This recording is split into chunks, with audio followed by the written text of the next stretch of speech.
Estamos en nuestra cuarta semana estudiando el capítulo 1 del libro del profeta Daniel. Para hacer una recapitulación muy pequeña, hemos aprendido acerca de 4 jóvenes que fueron llevados cautivos a Babilonia junto con muchas otras personas, pero ellos 4 fueron reclutados por el rey Nabucodonosor para tratar de atravesarlos por un proceso de babilonización que hemos estado estudiando. O que estudiamos la semana pasada ese proceso, pero nos quedamos en suspenso porque hablamos de la resolución que tomó Daniel, ¿verdad? Y hablamos de cómo fue esa resolución, ¿no? O sea, cómo la podemos entender mejor. Empezamos la semana pasada, anunciamos la naturaleza de la resolución y estudiamos la razón de la resolución. No tengo tiempo de explicarlas, vean los mensajes anteriores si no los han visto. Les voy a leer los versículos 8 al 13 del capítulo 1, que en ellos se encuentra el contexto de lo que vamos a estudiar el día de hoy, que son 2 facetas más o 2 ángulos más con respecto a la resolución. Dice así: pero Daniel se propuso en su corazón no contaminarse con los manjares del rey, ni con el vino que él bebía, y pidió al jefe de oficiales que le permitiera no contaminarse. Dios concedió a Daniel hallar favor y gracia ante el jefe de oficiales. Y el jefe de oficiales dijo a Daniel: temo a mi señor el rey, porque él ha asignado su comida y su bebida. ¿Por qué ha de ver sus rostros más pálidos que los de los demás jóvenes de su edad? Así pondrían en peligro mi cabeza ante el rey. Pero Daniel dijo al mayordomo, a quien el jefe de oficiales había nombrado sobre Daniel, Ananías, Misael y Azarías: te ruego que pongas a prueba a tus siervos por 10 días y que nos den legumbres para comer y agua para beber. Que se compare después nuestra apariencia en tu presencia con la apariencia de los jóvenes que comen los manjares del rey, y haz con tus siervos según lo que veas. Vamos a darle gracias a Dios. Padre, gracias Señor por tu palabra. Sé, Padre, que todos los que estamos aquí necesitamos permitirte hacer ciertos cambios en nuestros corazones. Te pido que a través de tu Santo Espíritu nos hables a cada quien de acuerdo a donde estamos y a lo que necesitamos, Padre, y que hagas lo que tengas que hacer. Nos ponemos en tus manos, Señor, en el poderoso nombre de tu Hijo Jesucristo. Amén. Bien, miren, yo sé que todos estamos ansiosos por llegar al meollo del asunto, que es el cómo le hicieron, ¿no? Pero antes de llegar a esa parte, a la fuente, quiero que noten una cosa que es muy importante, que es el número 3 en su programa, que es la manera como Daniel llevó a cabo su resolución. La manera en que Daniel actuó es un ejemplo de la manera en que todos los cristianos deberíamos de actuar mientras llevamos a cabo nuestras convicciones. ¿Okay? Entonces vamos a ver exactamente cómo. Podemos ver 5 rasgos en el carácter de Daniel que nosotros tenemos la obligación de emular en nuestra vida. ¿Okay? El primero de ellos, la letra A: Daniel fue valiente. O sea, Daniel mostró una valentía muy particular. ¿En dónde se ve esa valentía? En el versículo 8, que hemos leído 43 veces, pero lo voy a volver a leer. Dice: pero Daniel se propuso en su corazón no contaminarse con los manjares del rey ni con el vino que él bebía, y pidió al jefe de oficiales que le permitiera no contaminarse. Miren, la semana pasada hablábamos de cómo la palabra contaminarse en particular se refería a que los alimentos que les iban a poner en la mesa para comer, una de dos: o estaban prohibidos por la ley de Dios, o podía ser carne que había sido ofrecida a los ídolos babilonios. Entonces iba en contra de la ley judía. Pero cuando Daniel va y habla con el jefe de oficiales, no le encubre la razón, no le miente la razón por la cual no quiere comer la comida. O sea, Daniel le pudo haber dicho: fíjate que a mí la carne me cae muy mal y no la digiere bien mi cuerpo. Entonces, si como carne, no hombre, luego voy a tener el estómago suelto, voy a bajar de peso más rápido, entonces te vas a meter en más problemas, mejor no me des carne. Pero eso no es lo que hizo. Lo que hizo fue identificarse como alguien que está dispuesto a obedecer la ley del Dios de Israel. Lo que le está diciendo es: yo soy judío, no babilonio, y voy a obedecer a los dioses de Israel, no a los dioses de Babilonia, porque si como lo que tú me traes, ¿verdad?, me va a contaminar, ¿no? Entonces, de entrada, él dice: no, pero ¿por qué no? Porque soy judío. Y quiero que noten que es muy importante que lo hizo en el momento en que se presentó el dilema de conciencia, el primer día En cuanto se presentó ese dilema, dijo, no, yo soy judío, no puedo comer esa comida. Nos muestra la importancia de identificarnos como cristianos, como creyentes y explicar nuestras convicciones lo antes posible. Fíjate, si tú desde el principio, especialmente cuando hay cambios en tu vida, ¿no? Si de repente cambias de escuela, ¿no? Cambias de trabajo, o empiezas a relacionarte con un grupo de amigos que antes no conocías, o empiezas a practicar un deporte, o ir a un gimnasio, a conocer a gente en esos lugares. Si tú de entrada no te identificas como cristiano, con el tiempo va a ser cada vez más difícil. Y no estoy hablando de que cuando te presentes con la gente le digas, ¿qué tal? Marco Monroy, cristiano, ¿no? O sea, no estoy hablando de eso. Estoy hablando de que se va a dar la oportunidad cuando haya un dilema de conciencia, cuando haya una opción que tomar en donde tú no deberías de participar, y en ese momento tienes que decir, sabes que yo no participo en esto porque mis convicciones son las convicciones de la Biblia y prefiero no participar. Esas oportunidades se presentan y son como ventanas de tiempo, que pasa la ventana y si no la aprovechas se pasa y se va. O sea, si tú aceptas participar la primera vez, la segunda vez te va a ser dificilísimo decir que no. Vas a empezar a pensar, ¿y qué van a pensar? ¿No? ¿Qué me van a decir? Ay, sí, la otra vez sí lo hiciste en esas payasas, ¿no? O sea, te empieza a dar vergüenza y entonces ya nunca tienes oportunidad de ser un buen testimonio. Y ya no estás dispuesto a hacerlo, entonces tienes que tener valentía en el momento en que se presenta la oportunidad. ¿Okay? Pero aparte de valentía, Daniel fue cortés, es la letra B. Daniel fue una persona muy cortés, muy decente, firme, valiente, pero cortés. Todos hemos oído el dicho, lo cortés no quita lo valiente, ¿no? Bueno, pues eso es lo que fue Daniel. Fue firme, fue valiente, pero aparte cortés. Miren, todas las culturas tienen un juego de reglas de comportamiento que en su conjunto se conocen como los buenos modales, ¿no? Entonces, ser cortés significa actuar de acuerdo a esas reglas. Esas reglas, para nosotros los cristianos, están basadas en un principio bíblico general que es, necesitamos ser considerados con los demás. O sea, Daniel le podía haber dicho al jefe de oficiales, pues hazle como quieras, yo no voy a comer esas porquerías, ¿no? O sea, de manera agresiva, ¿no? Pero eso no es lo que hizo. Fíjate, Daniel hace dos cosas. Para empezar, sigue la línea de mando, o sea, se va primero con el jefe de los oficiales, respetuosamente, y aparte actúa con mucha cortesía. Fíjate cómo habla en el versículo 8 al final del versículo 8 dice, pidió al jefe de oficiales, le pidió al jefe que le permitiera no contaminarse. O sea, le está diciendo, tú tienes el control de esto, tú puedes permitirme no contaminarme. ¿Okay? Te voy a decir lo que Daniel no hizo. No se fue a tratar a levantar al resto de los jóvenes con pancartas para rebelarse, no empezó a criticar a la gente en posición de liderazgo, respetó a sus autoridades, fue y pidió permiso, ¿ok? Y tampoco hizo alarde de su fidelidad, yo soy una persona leal al Señor, el más leal de todos. O sea, simplemente dijo, por favor, te ruego, ¿no? Te pido, ¿no? Y cuando le dice, Daniel, me estás pidiendo que me juegue la vida, me van a cortar la cabeza, ¿qué hace Daniel? Fue al otro individuo y fíjate cómo le habla en el versículo 12, te ruego que pongas a prueba a tus siervos por 10 días, ¿no? O sea, aquel no puede, tú, la orden se la dio a aquel, tú eres el que trae la comida, te ruego que nada más 10 días, ¿no? Por favor, ayúdame.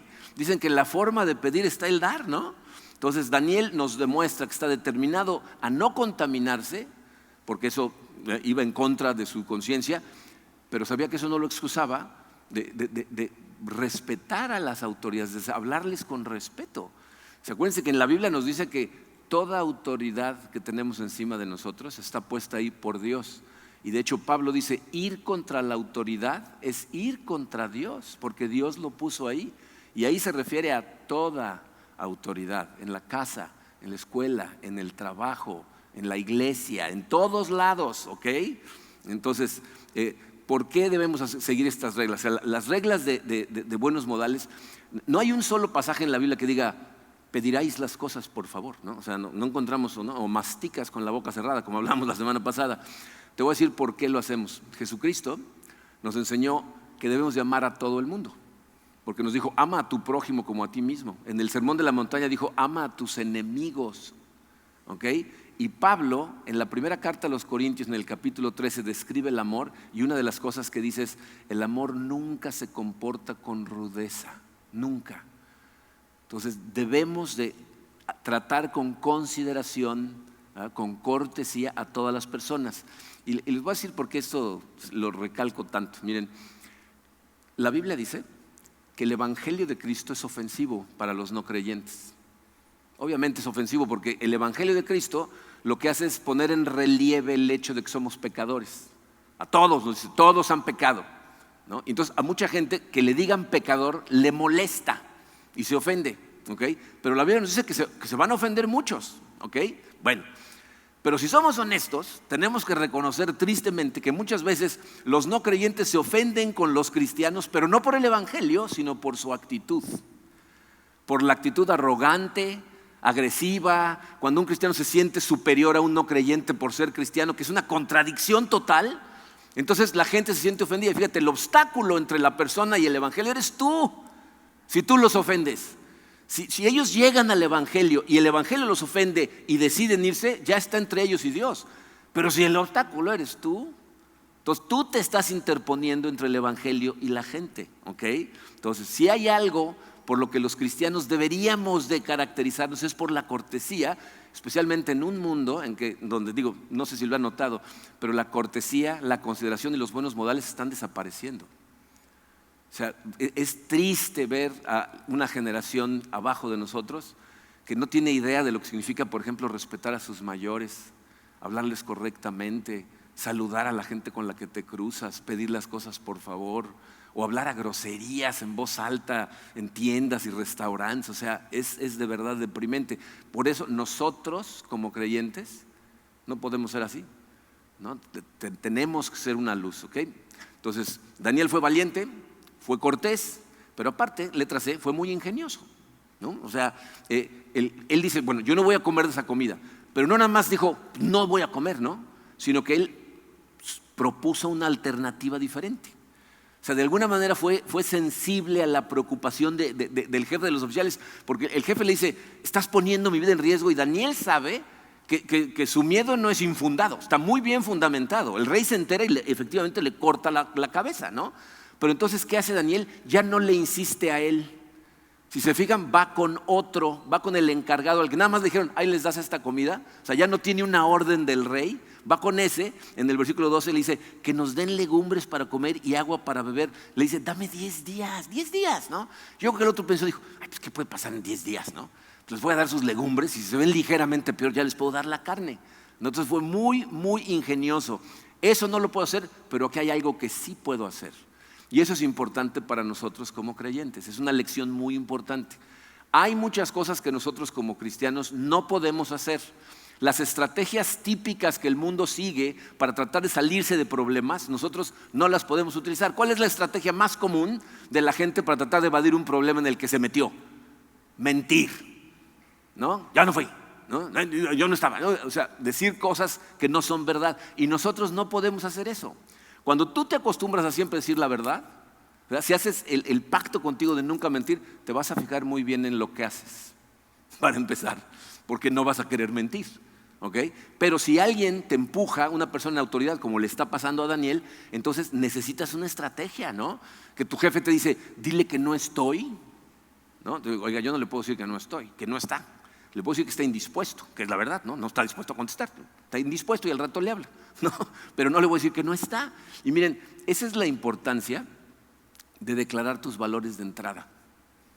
Cuando tú declaras tus valores de entrada, a la gente le cuesta más trabajo pedirte que hagas algo que sabe que va en contra de tus creencias. O sea, yo, los primeros 5 años de la iglesia, yo trabajaba, tenía doble vocación, trabajaba de tiempo completo, ¿no? y aparte predicaba los fines de semana.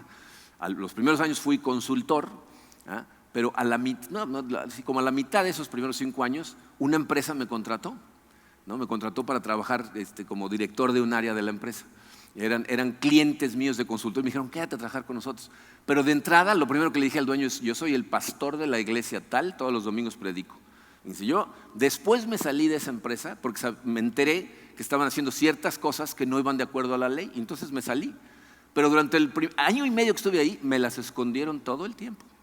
Jamás enfrente de mí hablaron de algo malo o me pidieron que participara, porque de entrada le dije, soy el pastor, no me vas a salir con que Quieres que mienta, que haga cosas de ese tipo, ¿no? Si de entrada se los dices, entonces a la gente le cuesta mucho trabajo. Y miren, y si la cosa se pone peor, porque hay gente tan cínica que le da igual tus convicciones y de todas maneras te piden que hagas algo que está mal. Y ahí es en donde tú tienes que tener tus convicciones claras. Yo trabajaba para una pequeña empresa de software que tuvo tanto éxito que se vendió a una empresa gigantesca. Entonces de pronto quedé abajo de un nuevo jefe trabajando para una nueva empresa. Y ese jefe en una ocasión, de plano, abiertamente me dijo que a un cliente que le mintiera, ¿no? O sea, nos habían ofrecido comprar una cantidad de software impresionante si estábamos dispuestos a modificar el software para que se acoplara a las leyes de la economía de la República Dominicana. Y mi jefe me dijo, dile que sí. Y le dije, ¿y cuándo lo vamos a hacer? No sé si lo vamos a hacer o no, tú dile que sí. Ese momento es el momento en donde dije, no puedo decir una mentira. Y en ese momento empecé a buscar otro trabajo. O sea, Dios después se encargará de qué pasa conmigo, pero por lo pronto, ¿cuáles son tus convicciones? ¿Okay? Ahora, aparte de ingenioso, Daniel fue persistente, ¿no? O sea, cuando el primero, que era el jefe de los oficiales, le dijo, no se puede, Daniel le dijo, bueno, ni modo, tráigame una torta de cochinita, por favor. No, o sea, no. Dijo, pues me voy a otra instancia, ¿no? O sea, seguiré diciendo que no. Y miren, tú a lo mejor lees esa parte de la historia y piensas, ¿y qué hubiera hecho Daniel si el otro también le dice que no? Yo te voy a decir lo que hubiera hecho Daniel. No hubiera comido. Porque si sigues leyendo el libro, cuando llegas a Daniel capítulo 6, a Daniel le dicen, o haces esto o te echamos a los leones. Dijo, échenme a los leones. O sea, no hubiera comido de todas maneras, pero Dios, ¿ya?, le dio gracia a los ojos de esta gente y entonces no pasaron esas consecuencias, ¿okay? Pero él fue persistente. Y aparte de persistente, letra E, fue contagioso, ¿no? O sea, hoy en día esa palabra está muy de moda, ¿no? Contagioso. Este estornudo, que no se me acerque, ¿no? Bueno, pero si te fijas, fíjate, en el versículo 8, ¿verdad?, el autor de Daniel habla en singular, dice, Daniel se propuso en singular, pero para el versículo 12 ya habla en plural. Fíjense lo que dice, te ruego que pongas a prueba tus siervos. O sea, Daniel se propuso y para el versículo 12 los otros tres ya están con él. No sabemos qué pasó por la cabeza de ellos, si desde el principio dijeron no vamos a comer o no. Lo que sí sabemos es que se unieron en su fidelidad a Daniel, y si sigues leyendo el libro te vas a dar cuenta que se mantuvieron firmes toda su vida, ¿eh? Si llegas al capítulo 3, Ananías, Misael y Azarías, no está Daniel ahí. Y el rey hace una estatua y le dice, o adoran a la estatua o los echo al horno. Dicen, échanos al horno, no te vamos a adorar a ti, vamos a adorar a Dios. Dice, ay, ¿qué creen que Dios los va a salvar? Y dice, pues puede, pero aunque no nos salve, no vamos a romper nuestras convicciones. Entonces, fue muy contagioso. Tienes que ser consciente de que siempre hay gente alrededor viéndote actuar, siempre. Y tú vas a ser o una influencia positiva o una influencia negativa. Sin darte cuenta, Dios puede utilizarte como su herramienta para fortalecer a alguien que está dudando, para darle dirección a alguien que está confundido, ¿no? Entonces, acuérdate, siempre alguien te está observando. Ahora, piensa en el otro lado de esa moneda. Estos tres jóvenes, los amigos de Daniel, fueron lo suficientemente sensatos como para estar siempre cerca de Daniel y ser influenciados por él. O sea, tuvieron la sensibilidad de acercarse a la persona más coherente que vieron. Este es otro ejemplo de la importancia de escoger correctamente a tus amistades.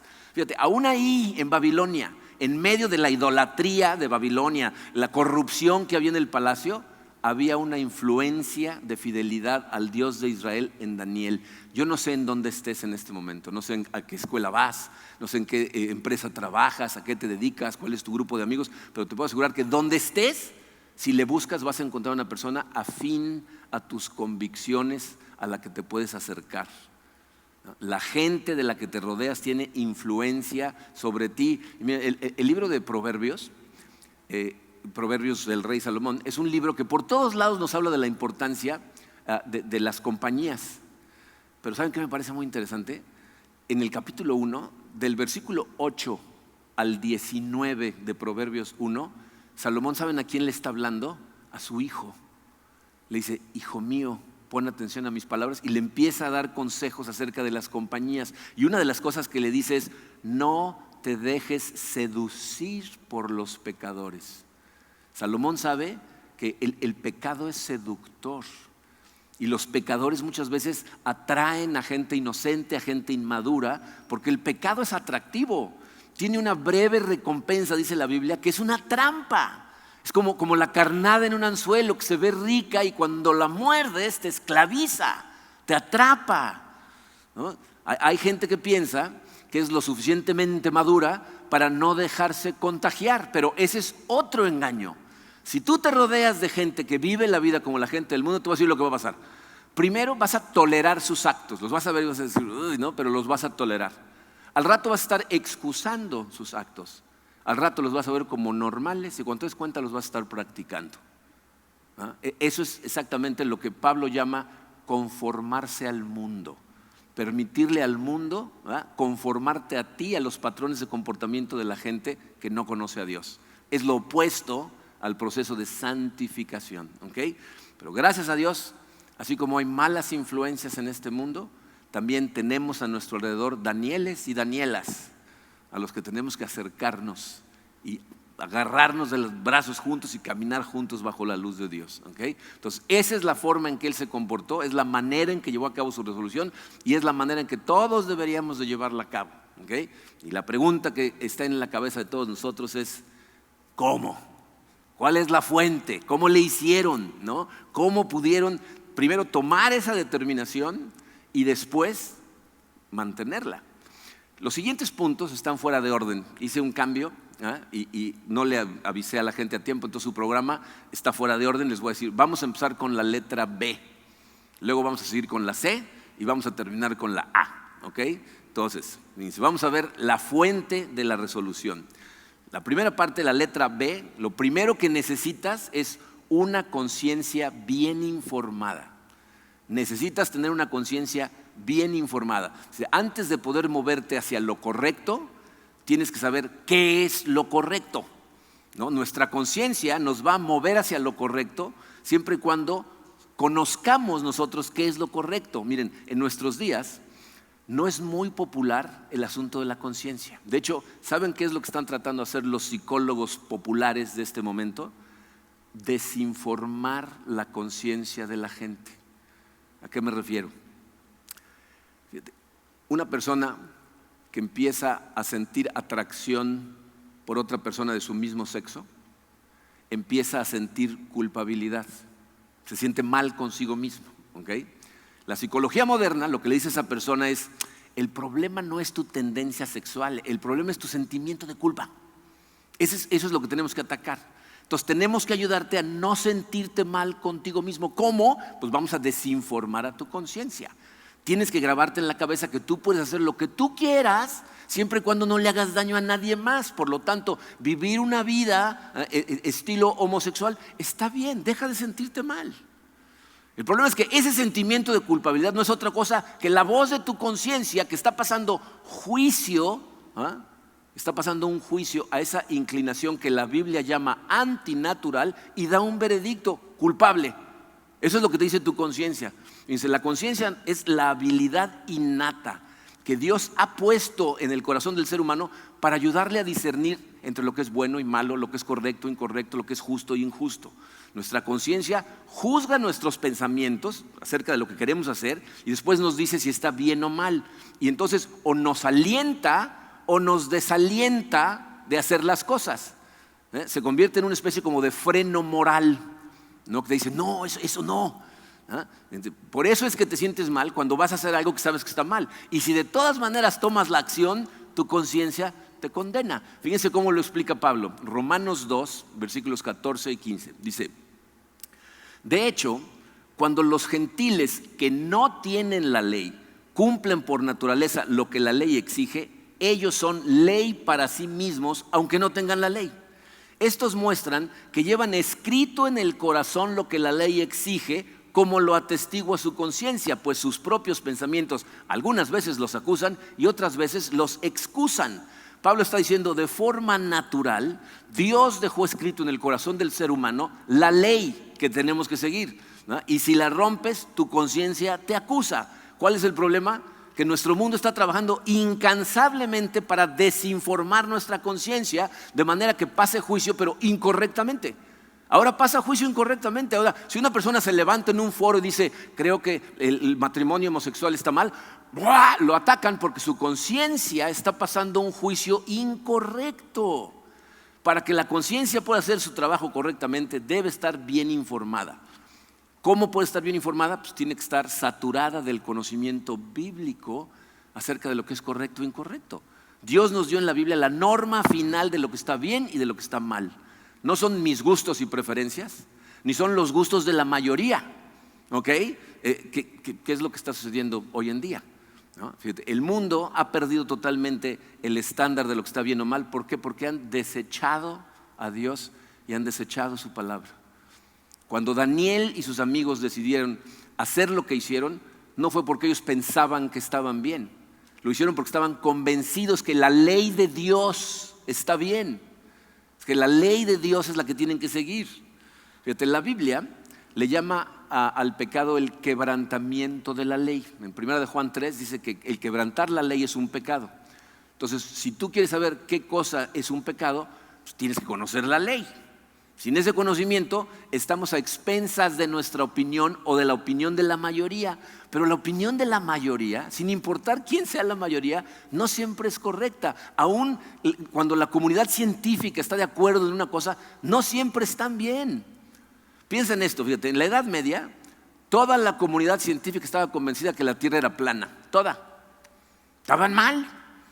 Estaban convencidos que el Sol le daba la vuelta alrededor de la Tierra. Galileo, cuando él postuló y dijo, no, es la Tierra la que está girando, lo llevaron a juicio porque todo el mundo decía que estaba mal. En la época de Daniel, la mayoría pensaba que comer la comida del rey estaba bien. Solo 4 jóvenes pensaron que estaba mal y ellos son los que tenían la razón. Y por eso es tan importante que tengamos un amplio conocimiento de la Biblia y lo pasemos a nuestros hijos. Miren, yo espero que estos mensajes les den un sentido de urgencia, de la importancia de estudiar tú la palabra de Dios y luego pasarla a la siguiente generación. Yo me doy cuenta que muchos cristianos solamente pueden distinguir lo que está mal cuando se presenta crudamente. Para muchas cosas dicen, pues yo no le veo nada de malo, ¿no? O sea, ya estás teniendo un problema para discernir entre lo que está bien y lo que está mal. Te hubieras comido la comida del rey. Tenemos que aprender a distinguir el mal, aunque venga de manera muy sutil. De lo contrario, empieza a invadir tu corazón poco a poco. Y cuando te das cuenta ya no puedes discernir. Ya no puedes distinguir entre lo que está bien y lo que está mal. ¿Okay? Entonces necesitamos una conciencia bien informada. Pero aparte de eso, letra C, necesitamos una fe inquebrantable en Dios y en su palabra que les permita seguir a su conciencia. O sea, necesitamos una fe inquebrantable que te permita seguir lo que tu conciencia te dicta. Bien, hay gente que su conciencia está muy bien informada. O sea, saben qué está bien y qué está mal. Pero cuando llegan las tentaciones, hacen lo que les da la gana. De todas maneras, en 1984, un jet de Avianca estaba a punto de aterrizar en el aeropuerto de Madrid, pero había muy mal tiempo, no se veía nada. Y entonces intentaron hacer el aterrizaje por aparatos, ¿no? Por instrumentos. Y cuando se dieron cuenta los que estaban en la torre de control, el avión se había estrellado contra una montaña, ¿no? Fueron los investigadores, ya ven que hoy van y analizan todo lo que pasó, hasta que encontraron la caja negra, en donde normalmente hay una grabación de lo último que sucedió en la cabina de pilotos. Las últimas cosas que se escucharon en la grabación, primero es una voz metálica que viene del aparato, el GPS del avión, que le decía, pull up, pull up, pull up, o sea, levante el avión, levante el avión, levante el avión. Y las últimas palabras que se escuchan son la voz del piloto diciendo, shut up, gringo, cállate, gringo. Y 4 minutos después se estrelló, matando a todos los pasajeros, a toda la tripulación y a él mismo. Esa es la manera en que tu conciencia trabaja. Es exactamente su función. Cuando de pronto viene una disyuntiva y se te empieza a antojar, eso que te dice, pull up, detente, no hagas eso, esa es tu conciencia. Pero muchos de nosotros actuamos como el piloto y le decimos, shut up. Y entonces nos estrellamos y arrastramos generalmente con nosotros a la gente con la que estamos haciendo la vida juntos. Lo que tú y yo necesitamos es una fe, es decir, una confianza total en Dios, que en el momento en que escuchemos la voz de nuestra conciencia decirnos lo que tenemos que hacer, nos empuje en la dirección correcta. Bien, Daniel y sus amigos estaban convencidos de que ellos vivían en la presencia de Dios y sobre todo que Dios era mucho más sabio que ellos y que nosotros. Y entonces cuando nosotros hacemos lo que Él dice, estamos haciendo lo que es mejor para nosotros, aunque no nos lo parezca, y aunque las consecuencias parezcan negativas. O sea, muchas veces no queremos hacer algo porque a lo mejor perdemos el trabajo y perdemos el trabajo. Si fue por tu conciencia que te dijo no actuar de esa manera, eso es lo mejor para ti, aunque después te las veas difíciles, sigues de la mano de Dios. Daniel aquí demuestra esa fe. Les voy a enseñar en dónde. Fíjense, vimos en el pasaje cómo le dice al mayordomo, haz una prueba de 10 días, pero fíjate lo que le dice. Dice en el versículo 13, que se compare después nuestra apariencia en tu presencia con la apariencia de los jóvenes que comen los manjares del rey, y haz con tus siervos según lo que veas. ¿Qué está diciendo Daniel? Yo voy a actuar correctamente, haz una prueba y que Dios se encargue de las consecuencias. A lo mejor las consecuencias son terribles, no lo sé, pero se las voy a dejar a Dios. Está demostrando una fe en Dios. Miren, a mí me da la impresión de que Daniel es como Moisés. En el Antiguo Testamento dice que Moisés tuvo el valor para enfrentarse al faraón porque estaba como observando al invisible, dice el libro de Hebreos, ¿no? O sea, él veía al faraón, pero atrás veía a Dios y eso le daba poder, ¿no? Eso me recuerda cuando estaba yo en la secundaria, cuando entré a primero de secundaria. Mi hermano mayor, Quique, estaba en tercero de secundaria. Mi hermano mayor, más grande que yo, más fuerte y aparte era medio peleonero. Y entonces en el recreo, cuando normalmente había gente que molestaba a los más chiquitos, que yo era de los más chiquitos, si veía a mi hermano atrás, yo decía, a ver, atrévete, ¿no? Me sentía yo muy valiente porque ahí estaba mi hermano atrás. Mi hermano al siguiente año pasó a la preparatoria y se fue de esa escuela. No me puede acompañar toda la vida, pero Dios sí me acompaña toda la vida. Dios te acompaña a ti y así es como actuaron ellos. Necesitamos esa fe.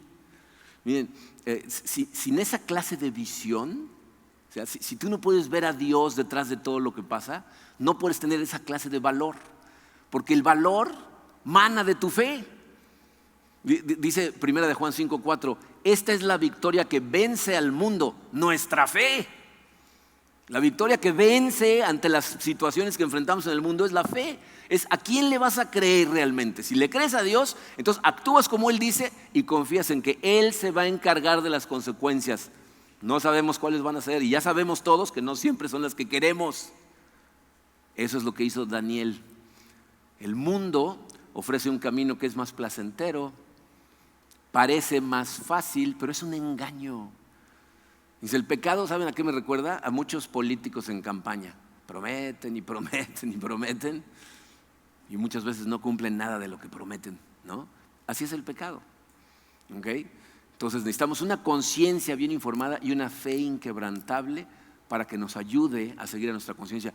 Pero falta un ingrediente más, porque aún con todo esto que te acabo de decir, tú estás diciendo, ¿y por qué de todas maneras cuando viene el momento fallo, no? Te falta el ingrediente más importante, que es la letra A. Te falta la gracia de Dios. La gracia de Dios. Daniel y sus amigos pudieron hacer lo que hicieron porque la gracia de Dios había trabajado en ellos y había transformado sus corazones y los había empujado a obrar con firmeza. Entiende esto, Daniel no era un superhombre. Daniel era un ser humano común y corriente, un pecador exactamente como tú y como yo, pero redimido por la gracia. Y es por esa gracia que él fue fortalecido, capacitado por Dios para obedecerle y serle fiel. Fíjense, en el libro de Daniel, Daniel no explica esta fuente, pero les voy a decir, en otra parte en la Biblia encontramos a un personaje que se enfrentó a situaciones adversas, persecución espantosa, y fue la persona que más hizo por la iglesia en el Nuevo Testamento. Estoy hablando del apóstol Pablo. Y el apóstol Pablo sí nos dice cómo le hizo. En el capítulo 15 de la carta a los Corintios, Pablo está predicando, ¿no? Está hablando acerca de Dios, cómo lo encontró, y empieza a hablar de todos los apóstoles, ¿verdad?, que se convirtieron antes que él, y luego dice, y luego yo, como uno nacido fuera de tiempo, se me presentó a mí. Pero fíjense lo que dice en el versículo 10. Dice, pero por la gracia de Dios soy lo que soy, y su gracia para conmigo no ha sido en vano, pues he trabajado más que todos ellos. Está hablando de todos los discípulos, y lo vemos en la Biblia. Dice, he trabajado más que todos ellos, aunque no lo he hecho yo, sino la gracia de Dios que está conmigo. Pablo está diciendo, yo no soy un hombre superior a nadie. No se les va a ocurrir alabarme a mí. Lo que soy es por la gracia de Dios. Y le da el crédito de todo su trabajo a la gracia de Dios que lo acompaña. Fíjate, ninguna persona, de acuerdo a la Biblia, escucha esto, ninguna persona tiene la capacidad por sí misma o en sí misma de ser fiel a Dios. Ninguna. Jesucristo dijo, separados de mí, ustedes no pueden hacer nada. Pablo en Filipenses 2 dijo, es Dios quien produce en ustedes tanto el querer como el hacer. ¿Para qué? Para que se cumpla su buena voluntad. Dice, Él es el que los fortalece, Él les da el querer, Él les da el hacer. Entonces, esto nos demuestra que la gracia no solo es la fuente de nuestra salvación, también es la fuente de nuestra santificación. Daniel fue fortalecido por esa gracia y por eso pudo mantener su resolución. Ahora, las maravillosas noticias del Evangelio es que esa gracia no está ahí nada más para Daniel. Está disponible para todos los creyentes. ¿Tú has puesto tu fe en Cristo? Esa gracia está disponible para ti. En Juan capítulo 1 versículo 16 dice el apóstol Juan, de su plenitud, hablando de Cristo, de su plenitud todos hemos recibido gracia sobre gracia. De la plenitud de Cristo todos recibimos. Y miren, el original de esa frase no dice gracia sobre gracia, dice gracia contra gracia. Está transmitiendo la idea de lo que vemos en el mar. Tú ves en el mar como llega una ola y revienta, y en el momento en que esa ola empieza a jalar, viene otra y revienta contra ella. Entonces está diciendo gracia contra gracia contra gracia. Dice, todos recibimos de Dios gracia contra gracia, ¿no? Entonces, ¿qué es la gracia? La gracia es aquello que mueve a Dios a hacerle bien a una persona que no se lo merece. Más bien a una persona que lo que merece es lo contrario. ¿Ok? O sea, si tú le haces un favor a alguien porque lo ves en necesidad, no, si sabes de alguien que no tiene comida y le llevas comida, o que está enfermo y le llevas medicinas, como está pasando mucho en nuestra época, eso se llama misericordia. Tuviste misericordia de una persona en necesidad, tenías los medios, fuiste y se los diste. Ahora, si la persona te ha hecho un mal a ti, ¿verdad?, te ha hecho daño y de todas maneras les llevas la comida, eso se llama gracia. Por eso en la Biblia lo opuesto a la gracia son las obras. Gracia y obras son opuestos, porque gracia no es aquello que se le da a una persona que tiene méritos, sino deméritos. Una persona que su cuenta no está en ceros, está en rojo, te debe, y de todas maneras le das. Pablo hace el contraste en un versículo que todos deberíamos de conocer de memoria, que es Efesios 2, 8 y 9, en donde dice, porque por gracia ustedes han sido salvados mediante la fe, no por obras para que nadie se jacte. ¿Se fijan? Dicen, por gracia, no por obras. Entonces, gracia y obras son lo contrario. Bueno, esa misma gracia, ¿verdad?, que nos demuestra la Biblia que nadie puede salvarse por sí mismo y nadie puede ser fiel a Dios por sí mismo, esa misma gracia que nos salva y que nos hace fieles a Dios es la que nos ayuda a resistir la tentación y ser fieles. Todo lo que necesitamos para nuestra salvación y nuestra santificación procede de Dios. Él es el que nos lo da. Y miren, la razón por la que muchos hacemos resoluciones, porque yo estoy seguro que algunos se están preguntando, entonces ¿por qué yo hago resoluciones y de todas maneras a la hora de la hora no puedo? ¿Saben por qué no podemos cumplir? Porque lo que estás tratando de hacer es ser fiel a Dios en tus propias fuerzas. Y yo sé que muchas personas dicen, ¿pero qué significa eso? Porque ¿cómo le hago entonces? No, si no es con mis fuerzas, entonces ¿cómo? ¿Cómo accesamos la gracia de Dios? ¿Se acuerdan después de la última cena? Les pregunto si se acuerdan, como si hubieran estado ahí, pero bueno, les pregunto si lo han leído, ¿no? O sea, cuando leemos acerca de la última cena, Jesucristo al final le dice a sus discípulos, todos ustedes hoy en la noche me van a abandonar, todos. ¿Y se acuerdan qué dice Pedro? jamás. Yo te seguiré hasta la muerte. Toda esta bola de coyones se me hace que sí se van a echar a correr, pero aunque ellos te abandonen, yo te voy a seguir hasta la muerte. No me voy a echar para atrás. Y Jesús le dice: ay, Pedro, antes de que cante el gallo me vas a haber negado 3 veces. Y es justamente lo que pasa, ¿se acuerdan? ¿Qué le pasó a Pedro? O sea, apenas 2 horas antes estaba diciendo: nunca te abandonaré, y se presenta la situación y lo abandona. ¿Saben qué le pasó? Cuando Jesucristo se lleva a sus discípulos al jardín del Edén, al jardín de Getsemaní, ya me fui a 3000 años atrás. Cuando se van a Getsemaní, deja a casi todos sus discípulos y se aleja con Pedro, Juan y Santiago. Y les dice estas palabras, Mateo 26:41: velen y oren para que no cedan ante la tentación, porque el espíritu está dispuesto, pero el cuerpo es débil. O sea, Jesús nos conoce perfectamente, conoce a sus discípulos perfectamente, nos conoce a nosotros. Él sabe que nuestro espíritu está dispuesto. O sea, cuando tú dices: es que yo quiero hacer esto de en adelante, quiero dejar de hacer esto, sabe que tu espíritu realmente está diciendo eso, pero sabe que tu cuerpo es débil. Y entonces, ¿qué le dice a Pedro? Quédate despierto, alerta y ora, porque está a punto de llegar una tentación, y si no estás conectado conmigo en oración te va a vencer. ¿Y qué hace Pedro? Se queda dormido. Pedro pensó: yo puedo echarme una siestecita cuando venga el problema, yo ya estoy convencido. Es la oración, la comunión con Dios constante que nos da la fortaleza de, en el momento de la decisión, Él nos fortalece porque estamos acostumbrados por hábito a ir a Él. En ese momento, Daniel era un hombre de oración. Lean el resto del libro. Daniel oraba 3 veces al día en comunión con Dios, en oración, en meditación. Lo amenazaron de muerte si seguía haciéndolo. Dijo: mátenme, voy a seguir orando. La comunión con Dios es la fuente de nuestra fortaleza. Dios perseveró y fortaleció a Daniel, fíjate, por medios ordinarios. Esto es una cosa muy importante. Excepto por el asunto de los leones, en el resto del libro Dios fortalece y hace que prevalezca, ¿verdad?, que persista en sus convicciones por métodos ordinarios. ¿Cuáles son esos métodos ordinarios? Leyendo su Biblia y orando. Los mismos medios que tenemos tú y yo para accesar su gracia. Entonces, de nada van a servir nuestras resoluciones sin la ayuda de Dios, porque nosotros somos débiles, pero tenemos un Dios todopoderoso y ahí está, accesible. Bien, por eso es muy importante recordar que estamos estudiando esto, porque Daniel es el ejemplo de un hombre fiel a Dios, pero lo que se revela en este libro no es la fidelidad de Daniel, es la fidelidad de Dios. Como Dios fue fiel a estos 4 jóvenes, aún en medio de la rebeldía del pueblo de Israel, de la idolatría en Babilonia, ¿verdad?, Él los fortaleció para que se mantuvieran fieles a Él y mantuvieran al remanente de Israel vivo. Él lo hizo. Eso es lo que se revela aquí, como Dios es fiel a nosotros cuando nosotros nos conectamos a Él y le obedecemos.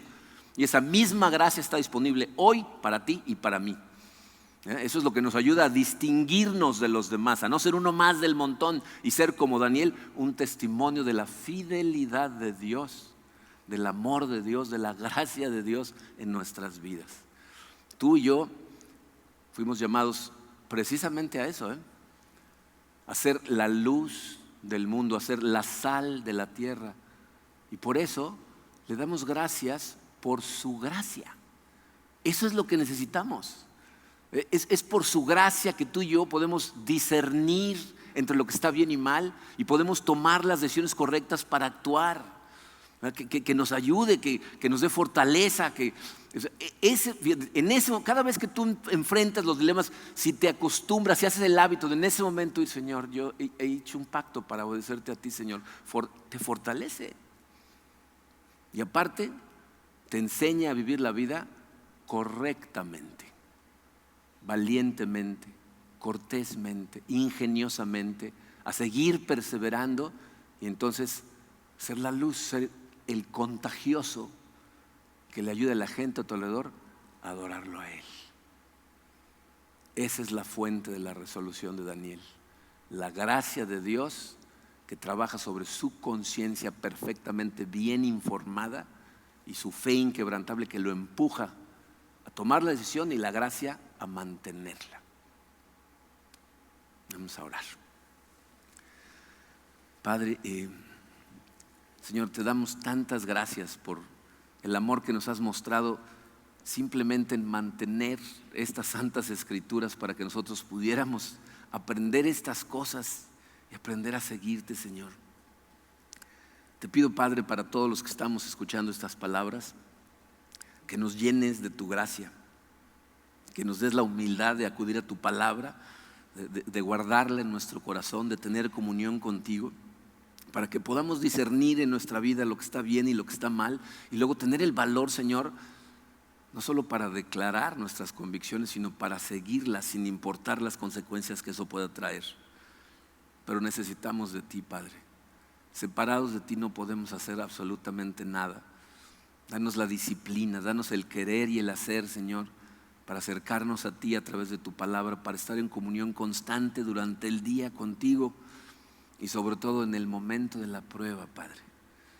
Llévanos a ti, jala nuestra mente hacia tu espíritu y ayúdanos siempre a tomar la decisión correcta sin importar lo que suceda.